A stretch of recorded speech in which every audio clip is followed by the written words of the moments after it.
नमस्कार। मैं देवेंद्र सिंह बिष्ट स्वागत करता हूं आप सभी का आपके अपने यूट्यूब चैनल पर। और प्यारे विद्यार्थियों, आज शिक्षा निदेशालय द्वारा कक्षा 9 के लिए कार्यपत्रक संख्या 6 है हिंदी विषय में। और इस कार्यपत्रक में भी आपको गद्यांश दिया गया है जिसे आपको ध्यानपूर्वक पढ़ना है, समझना है और उसमें दिए गए प्रश्नों के उत्तर देने हैं, लिखने हैं अपनी कॉपी में।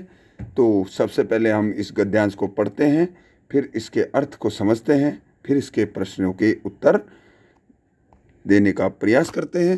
तो आइए शुरू करते हैं इस गद्यांश को। लोगों को यह कहते सुना जाता है कि एक और एक दो होते हैं, परंतु एक मुहावरा है एक और एक 11।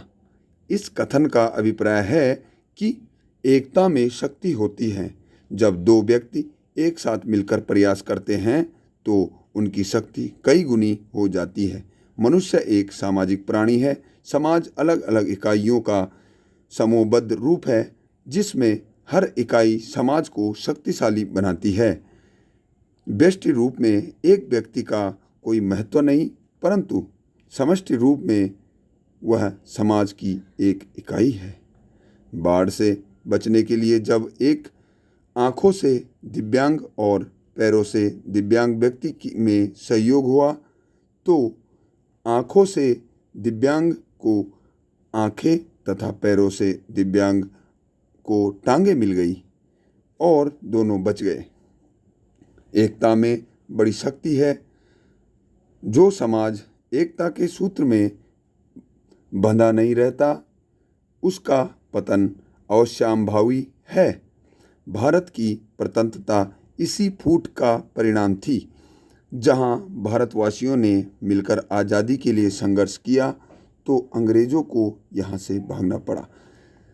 गणित में शून्य के प्रभाव से अंक 10 गुने हो जाते हैं, परंतु अतः समाज का हर व्यक्ति सामूहिक रूप से समाज की रीढ़ होता है। तो यहाँ पर ये गद्यांश आपके लिए है जिसमें एक और एक 11 का अर्थ समझाया गया है कि हम सभी को एकता के साथ रहना चाहिए, सभी को भाईचारे के साथ रहना चाहिए। और क्योंकि एकता में बहुत शक्ति होती है, साथ ही साथ यहाँ पर एक बहुत ही शानदार उदाहरण यहाँ पर दिया गया है कि एकता में शक्ति किस तरीके से होती है। जब किसी क्षेत्र में कहीं एक जगह बाढ़ आई, वहाँ पे दो व्यक्ति थे। एक व्यक्ति के पास आंखें नहीं थी, दूसरे व्यक्ति के पास पैर नहीं थे, यानी एक आंखों से दिव्यांग था, दूसरा पैरों से दिव्यांग था। लेकिन जब बाढ़ आई तो दोनों आपस में मिले तो क्या हुआ, जिसके पास आंखें नहीं थी उसको आंखें मिल गई और जिसके पास पैर नहीं थे उसको पैर मिल गए। यानी कि दोनों ने यहाँ पर एकजुटता के साथ एक दूसरे को बचाने का प्रयास किया। और यहाँ पे यदि दोनों के दोनों अलग अलग चले जाते तो उन दोनों का बचना असंभव था, क्योंकि बाढ़ देखने जो जिसे नहीं दिखता, जो आंखों से दिव्यांग था वो बाढ़ को देख ही नहीं पाता, और जो पैरों से दिव्यांग था वो बाढ़ को देखने के बाद भी वहाँ से भाग नहीं पाता। लेकिन जब वे दोनों एक हो गए तो उनकी जो एकता की शक्ति जो हुई तो उससे दोनों की जान बच गई और दोनों वहाँ से बचकर निकल गए। साथ ही साथ एक और उदाहरण यहाँ पर दिया गया है। पहले तो इसमें कहा गया है कि जो समाज एकता के सूत्र में बंधा नहीं होता उसका पतन जो है अवश्यंभावी है, यानी कि उसका पतन अवश्य ही होगा, उसका पतन होना ही होना है जो समाज एकता में नहीं रहता। और एक उदाहरण यहाँ पर हमारे देश की स्वतंत्रता का दिया गया है। जब हमारा देश अंग्रेज़ों का गुलाम था, अंग्रेज़ कुल मुट्ठी भर थे, हमारा पूरा देश था, हमारे देश में बहुत बड़ी जनसंख्या थी, बहुत सारे राजा महाराजा थे। लेकिन जब मुट्ठी भर अंग्रेज़ समुंदर के रास्ते से भारत में आए तो उन्होंने क्या किया उन्होंने फूट डालो और राज करो की नीति अपनाई। आपस में सभी राजाओं को एक दूसरे से लड़वाया और जब वो आपस में लड़ रहे थे तो उस मौके का फ़ायदा अंग्रेज़ों ने उठा लिया और पूरे भारत पर उन्होंने अपना कब्जा जमा लिया। हम फिर उस समय उनके गुलाम हो गए। फिर जब गुलाम हो गए तो उन्होंने अपनी मर्जी से जैसे वे चाहते थे उस तरह के कानून बनाते और उस तरह से हमारे देश को चूसने लगे, जोंक की तरह। ठीक है, मच्छर की तरह, जैसे मच्छर खून चूस लेता है, जोंक खून चूस लेता है, उसी प्रकार अंग्रेज हमारे देश को की जो पूरी संपत्ति थी उसको एकदम चूसते गए और सारा इंग्लैंड में लेके चले गए। साथ ही साथ वो राज तो कर ही रहे थे, अनेकों अत्याचार कर रहे थे, लेकिन जब हमारे देश का समाज जो है, हमारे देशवासी जब एकजुट हुए, सब ने एक साथ मिलकर ठानी कि अब हमें एक इकट्ठा रहकर, एक साथ रहकर अंग्रेज़ों को भगाना है, तो फिर अंग्रेज़ अपने आप भागे नहीं भागे यहाँ से। फिर उस संघर्ष के बाद तो अंग्रेज़ों ने कहा कि नहीं, अब हमारा बस यहाँ नहीं चलेगा, क्योंकि हमारी संख्या है कम और ये जो देशवासी है वो इकट्ठे हो चुके हैं, एकत्रित हो चुके हैं, इनमें एकता आ चुकी है। तो अंग्रेज़ों ने सोचा अब यहाँ से जाना ही अच्छा है। और एक और उदाहरण दिया गया है, देखिए, एकता को बनाए रखने के लिए कि एक शून्य, गणित में एक शून्य होता है जिसका कोई अर्थ नहीं होता। शून्य का मतलब होता है कुछ नहीं, लेकिन वह जब किसी अंक के पीछे लग जाता है, ये देखिए, ये एक के पीछे हमने यहाँ पे एक के आगे ये 0 लगा दिया, तो ये क्या हो गया 10।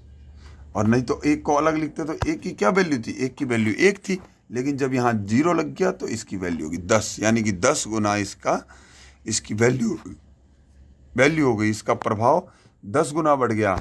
और अगर हमने इसी 10 में एक शून्य और लगा दिया, ये 10 है, इसके आगे एक और 0 लगा दिया हमने, तो ये कितना हो गया, 100 हो गया।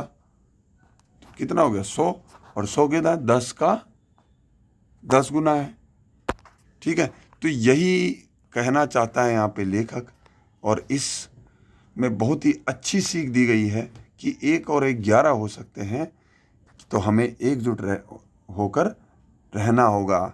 अलग अलग समाजों में अकेले चलने से अच्छा है एकता में रहना, ताकि हम सभी की सुरक्षा हो सके, हमारे देश की सुरक्षा हो सके। आइए इससे संबंधित कुछ प्रश्न देखते हैं। मुहावरे के अनुसार 1 और 1 11 क्यों होते हैं? तो ये हमारा प्रश्न है, और अब देखते हैं इसका उत्तर। मैं आपको बता देता हूँ कि मुहावरे के अनुसार 1 और 1 क्यों होते हैं 11, क्योंकि एकता में जो शक्ति होती है, 1 + 1 2 भी होते हैं, 2 गुना हो गया, लेकिन जब हम 1 और 1 को लिख देते हैं तो 11 हो गया, यानी कि एकता में शक्ति है। इसका अर्थ ये है इस मुहावरे का। आगे देखिए, गद्यांश में आए व्यष्टि शब्द से का क्या अभिप्राय है? व्यष्टि शब्द का अर्थ हुआ कि अकेला रहना। जब एक समाज यहाँ पे रह रहा है और एक यहाँ अलग है, ये वाला अलग है, तो ये व्यष्टि माना जाएगा। और जो एक साथ रह रहा है वो समष्टि। ठीक है, जो हमारा समाज एकजुट रहेगा वो समष्टि हो गया, और जो अकेला रहेगा वो व्यष्टि हो गया। तो आगे देखते हैं कि शून्य, गणित में शून्य का क्या महत्व है? भाई, गणित में शून्य का ये महत्व है, शून्य का मतलब शून्य होता है, लेकिन जब अगर शून्य किसी के आगे लग जाता तो उसकी शक्ति को 10 गुना बढ़ा देता है। 2 के आगे शून्य लग गया, 0 लग गया, तो क्या हो गया, वो 20 हो जाता है। तो इस तरीके से ये एकता में शक्ति की बात यहाँ पे समझाई गई है। अगला प्रश्न हमारा, समाज में यदि लोग मिलजुल कर न रहें तो उसका क्या परिणाम हो सकता है?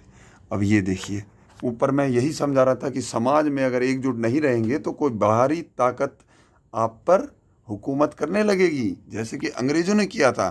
तो समाज एकजुट नहीं रहेगा तो कोई बाहर से आके कोई भी किसी को भी कुछ भी कर सकता है। और एकजुट रहेंगे, एक साथ रहेंगे, तो किसी की हिम्मत ही नहीं है, ठीक है, कि जो छेड़ जाए। तो वही बात है अंग्रेज़ों वाली।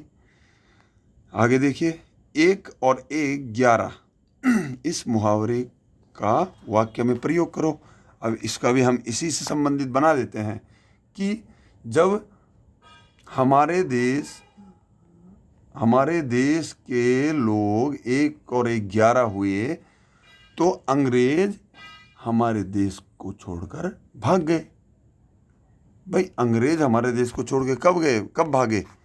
जब हमारे देश के लोग 1 और 1 11 हो गए। तो ये आपका गद्यांश था और इससे संबंधित प्रश्न थे, उनके उत्तर मैंने समझाए। आगे देखते हैं कि 2 गज की दूरी, जो एक संदेश आपके लिए, 2 गज अथवा 6 फीट की शारीरिक दूरी का पालन करें। इस चीज़ का भी विशेष ध्यान रखें आप लोग। साथ ही साथ ये कार्यपत्रक आपको कॉपी में करना है, इससे संबंधित प्रश्न उत्तर करने हैं। और जो पिछले आपके जितने भी 5 कार्यपत्रक अभी तक के आए हुए हैं वे सभी 5 आपको इसी YouTube चैनल के माध्यम से प्राप्त हो जाएंगे। और आगे आने वाले जो कार्यपत्रक हैं, आपकी वर्कशीट है हिंदी विषय की, वे भी आपको इसी चैनल पे मिल जाएंगी।